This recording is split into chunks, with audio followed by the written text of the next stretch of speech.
시장 골목에서 약국 주인 아주머니가 17살로 보이는 까까머리 소년의 머리를 쥐어박으면서 호되게 야단을 쳤습니다. 이리 나와 이 도둑놈아, 대체 뭘 훔친 거야? 약국 주인은 소리소리 질러가면서 소년의 머리를 쥐어박고 고개를 푹 숙이고 눈물만 그렁그렁 눈물 어린 목소리로 어머니에게 약을 가져다 드리려고요 하고 대답했습니다. 근데 그 모습을 멀리서 보고 있던 근처 식당에 호름한 식당을 운영하는 주인 아저씨가 끼어들었어요. 너무 안 됐으니까. 잠깐만요. 얘야, 내 어머니가 아프시냐? 소녀는 말없이 눈물을 뚝뚝 떨어뜨리면서 고개만 끄덕였어요. 소년의 사정을 눈치챈 식당 주인은 아무 말 없이 약국 주인에게 약값을 대신 치렀어요. 그리고 소년과 비슷한 또래인 딸에게 식당에서 야채 수프를 가져오라고 시켰어요. 잠시 아저씨와 눈을 맞춘 소년은 부끄러움에 고맙다는 인사도 못하고 그 약하고 수프가 담긴 비닐봉지를 받아들고 집을 향해 골목길을 도망치던 뛰어갔습니다. 그리고 이제 그 베푼 사람은 잊어버리죠. 뭐 그냥 기억이 날 정도, 어렴풋이 기억날 정도였겠죠. 어느 날 어느덧 30년이란 세월이 흘러갔습니다. 그러던 어느 날 이제 식당 주인도 나이가 많아졌으니까 그때도 벌써 60대였는데 90이 가까운 나이가 돼서 갑자기 의식을 잃고 쓰러져 버립니다. 병원으로 앰뷸런스를 불러서 응급수술을 마치고 중환자실로 옮겨진 식당 주인 아저씨와 그 곁을 지키는 딸의 애타는 모습이 보여집니다. 병원은 딸에게 아버지의 병원비를 청구합니다.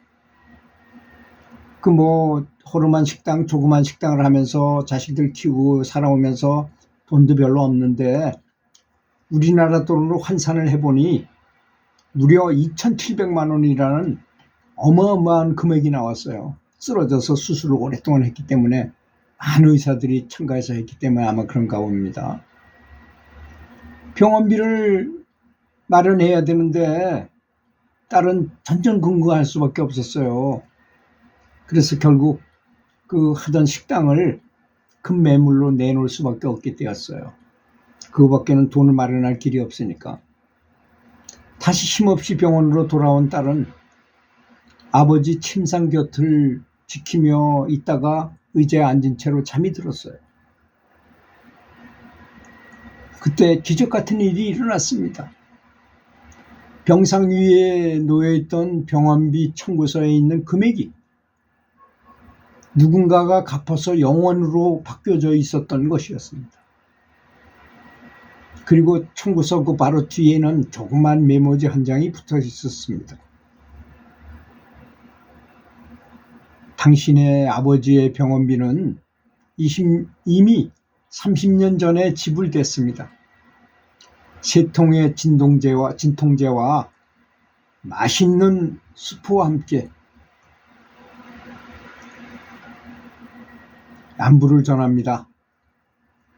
그 순간 딸의 내리를 스치는 장면이 있었습니다. 30년 전에 약을 훔치다가 붙잡혀서 어려움에 처했던 그 눈망울에 눈물 뚝뚝 흘리면서 혼나던 그 한 소년의 모습이 떠올랐던 것입니다. 그때 그 소년이 그동안의 그 괴로움을, 원래 어릴 때 가난하게 자란 사람들 있잖아요.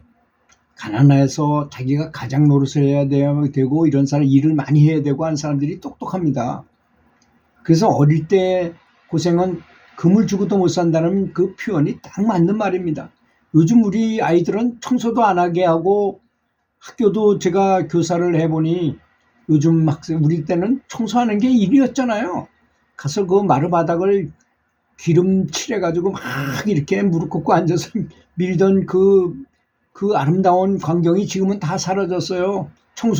청소부 용역을 줘가지고 그 사람들이 와서 하고 학생들은 아무것도 안 하고 이런 건 참 잘못된 것입니다. 어릴 때 일을 많이 해야 똑똑해져요. 어릴 때 어려움을 많이 겪어봐야만 이 일을 어떻게 대처해야 하는지 주인 정신도 가질 수 있고 하고자 하는 생명력도 강해지는 거 아니겠습니까?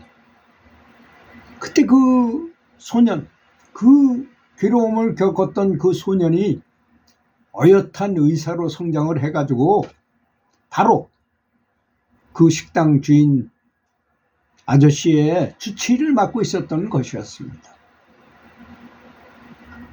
그 의사는 절대 잊을 수가 없죠. 그 의사는 정성스레 30년 전 자신을 돌봐주었던 식당 아버지 노인 주인인 그 할아버지를 지극정성으로 베풀었던 것입니다. 그리고 수술을 정성을 다해서 하고 최고의 자기 후배들을 데려다가 같이 집도를 해가지고 살려놓고 병원비도 안 받고 계속 최고의 도움을 주어서 금방 다시 건강을 회복하게 만들었는데, 이 이야기의 제목이 베푸는 것이 최고의 소통이라는 내용입니다. 이렇게 아름다운 세상이 돼야 되는 거 아니겠습니까? 지금은 아마 요즘 같은 시대에는 뭐 아버지 어머니 약 때문에 약값이 없어가지고 그렇게 도둑질을 해야 될 정도로 어려운 사람은 그렇게 많이 없는 것 같아요. 제가 이제 다른 사람을 돕기 위해서 동사무소나 뭐 면사무소나 이런 데 가서 한번 부탁을 해봤어요. 제가 이렇게 돕고자 하는데 어떻게 하면 좋습니까? 했더니 사람을 잘 찾지 못하더라고요. 지금은 정말 어려운 분들이 많이 있어요. 근데 그분들이 어디서 그런 분이 있는지 없는지를 모르니까 우리가 도울 수가 없는 거일 뿐입니다. 저 아프리카에 있는 사람만, 아프리카에 있는 어린애들만 먹을 물이 없고 음식이 없고 약이 없어가지고 못하는 게 아니고, 우리 주변에도 그런 분이 있는데도 불구하고 우리가 찾지 못해서 돕지 못하는 것일 수도 있습니다. 그래서 정말로 우리가 연부를 하면서 그 부처님한테 최선을 다하지만 주변도 잘 보살펴 보면서 도울 수 있는 분이 계시다면 돕고, 특히 주변에 만나는 분들한테 따뜻하게 아주 친절하게 하는 인사도 보시인 것입니다. 친절하게 청소부 아줌마랑 대화도 하고, 또 다른 사람을 돕는 사람을 보면 나도 적극적으로 도우려고 노력하는 것, 그런 것도 보시라고 저는 생각합니다. 들어주셔서 감사합니다.